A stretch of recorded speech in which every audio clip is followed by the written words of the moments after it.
عزیزان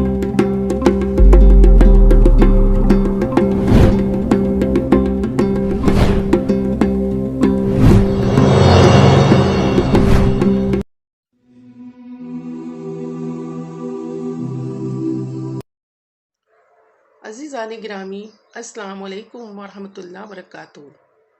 بسم اللہ الرحمن الرحیم۔ خلاصہ قرآن پارہ 9۔ دین کے دشمن تمہیں اللہ کے راستے سے ہٹانے کی کوشش کریں تو ان کی ہرگز نہ سنو۔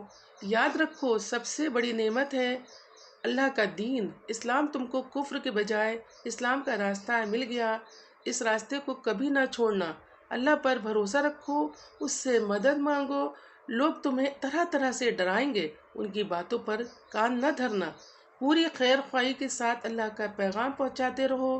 مخالف تمہارے لیے برا چاہیں گے مگر تم ان کے لیے اچھا چاہو۔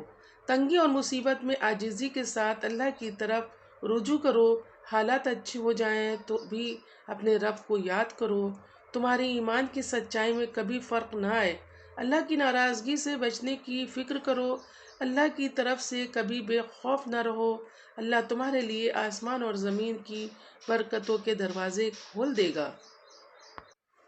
پچھلی قوموں میں زیادہ تر لوگوں نے اللہ سے کیے ہوئے عہد کا خیال نہیں رکھا، بدی کے راستے کو اختیار کیا، اللہ کے دین کو جھٹلاتے رہے۔ تم ان کی روش سے دور رہو۔ فرعون کے جادوگروں کی داستان استقامت سے سبق لو۔ رب کی نشانیاں سامنے آ گئیں تو فوراً ایمان لے آئے اور اتنا سچا پکا ایمان لائے کہ فرعون کی کسی دھمکی کی پرواہ نہ کی۔ ایک وقت تھا وہ فرعون کے سامنے معمولی انعام کے لیے ہاتھ پھیلائے کھڑے تھے، آن کی آن میں ان کے دل کی دنیا ایسی بدلی کہ ساری دنیا ان کی نگاہوں میں ہیچ ہو گئی اور وہ رب کی خوشنودی کے لیے دیوانے ہو گئے۔ ان کی اس پیاری دعا کو اپنے دل کی تمنا بنا لو، اے رب ہم پر صبر انڈیل دے اور ہمیں دنیا سے اٹھا تو اس حال میں کہ ہم تیرے فرمانبردار ہوں۔ دین کے دشمن ہمیشہ پروپیگنڈا کرتے ہیں کہ یہ لوگ زمین میں فساد پھیلانے والے ہیں۔ تم ان کے پروپیگنڈے کی پرواہ نہ کرو، اللہ سے مدد مانگو، صبر کرو اور تقوی کی روش اختیار کرو۔ انجام کار تمہارے حق میں ہوگا۔ بنی اسرائیل نے اللہ کی کیسی کیسی نعمتوں کو بھلا کر اس کے ساتھ شرک کیا۔ انہوں نے اللہ سے کیے ہوئے ہر عہد کو توڑا۔ اس طرح انہوں نے اللہ کا کچھ نہیں بگاڑا بلکہ اپنے ہی اوپر ظلم کیا۔ تم ان کی روش سے دور رہنا۔ اللہ کو اپنا ولی بناؤ، اس سے مغفرت اور رحمت مانگو، اسی سے اس دنیا کی بھلائی بھی مانگو اور آخرت کی بھلائی بھی، اور اسی کی طرف رجوع کرتے رہو۔ یاد رکھو اللہ کی رحمت ان کے لیے ہے جو اللہ کی ناراضگی سے بچتے ہیں، زکوٰۃ دیتے ہیں اور اللہ کی آیتوں پر ایمان رکھتے ہیں۔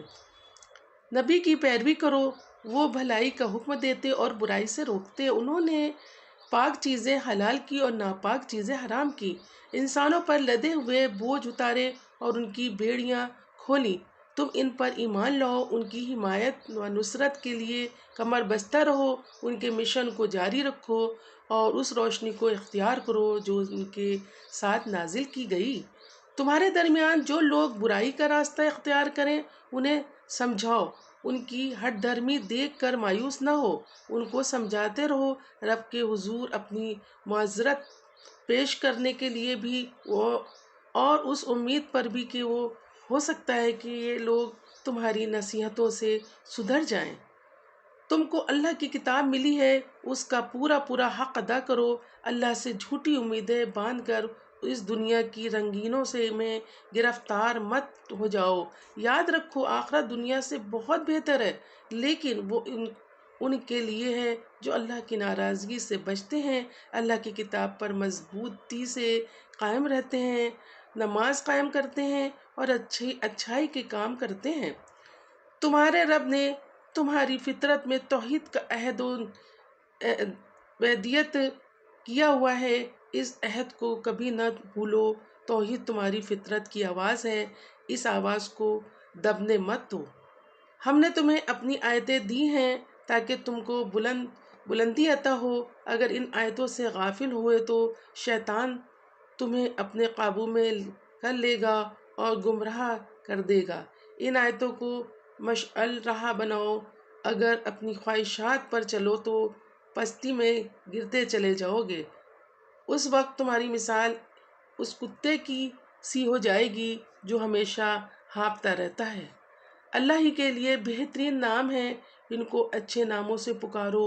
ان لوگوں کا راستہ مت اختیار کرو جو اس کے ناموں کے معاملے میں صحیح راستے سے ہٹ جاتے ہیں۔ حق والا راستہ بتاؤ اور حق کے مطابق انصاف کرو۔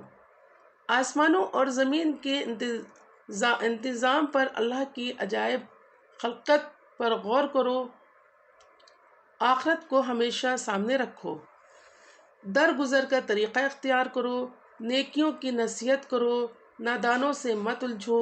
اگر شیطان اکسائے تو اللہ کی پناہ مانگو، اگر شیطان کا کچھ سایہ پڑ جائے تو فوراً چوکنے ہو جاؤ اور صحیح راستے پر آ جاؤ۔ یہ اللہ کی کتاب دراصل تمہارے رب کی طرف سے بصیرت، ہدایت اور رحمت ہے۔ اس سے فائدہ وہی لوگ اٹھائیں گے جو اس پر سچا ایمان رکھتے ہوں گے۔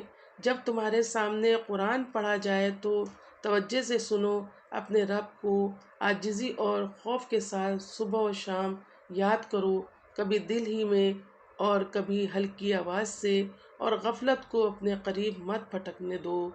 گھمنڈ میں آ کر رب کی عبادت سے منہ نہ موڑو، اس کی تسبیح کرو اور اس کے سامنے سجدہ ریز رہو۔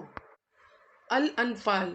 ایمان کے تقاضے پورے کرو، اللہ کی ناراضگی سے بچو، آپس کے تعلقات درست رکھو، اللہ اور اس کے رسول کی اطاعت کرو۔ سچے مومنین کی علامت یہ ہے کہ ان کے دل اللہ کا ذکر سن کر لرز جاتے ہیں، اور جب اللہ کی آیتیں ان کے سامنے پڑھی جاتی ہیں تو ان کا ایمان بڑھ جاتا ہے، اور اپنے رب پر بھروسہ رکھتے ہیں، نماز قائم کرتے ہیں اور اللہ کے دیے ہوئے مال میں سے اللہ کی راہ میں خرچ کرتے ہیں۔ جب تمہارا دشمنوں سے مقابلہ ہو تو انہیں پیٹھ نہ دکھاؤ، یہ سنگین جرم ہے۔ اللہ اور رسول کی اطاعت کرو اور حکم سننے کے بعد نافرمانی نہ کرو۔ جب رسول تمہیں اس چیز کی طرف بلائیں جس میں تمہاری زندگی ہے تو اللہ اور اس کے رسول کی پکار پر لبیک کہو۔ جان لو کہ اللہ تم سے بھی زیادہ تمہارے دل سے قریب ہے۔ اللہ سے ڈرو اور دل میں منافقت کو پلنے نہ دو۔ اللہ کے تم پر بہت زیادہ احسانات ہیں، ان کی نعمتوں کو یاد کرو اور اس کے شکر گزار بنو۔ اللہ اور اس کے رسول کے ساتھ خیانت نہ کرو، اپنی ذمہ داریوں میں کوتاہی نہ کرو۔ مال اور اولاد آزمائش کی چیز ہے، جو لوگ اس آزمائش میں کامیاب ہوں گے اللہ کے ہاں اجر عظیم سے ہمکنار ہوں گے۔ اے مومنو، اللہ کا تقوی اختیار کرو گے تو اللہ تمہیں سر بلند کرے گا اور تمہیں اپنی رحمت و مغفرت کے تاج پہنائے گا۔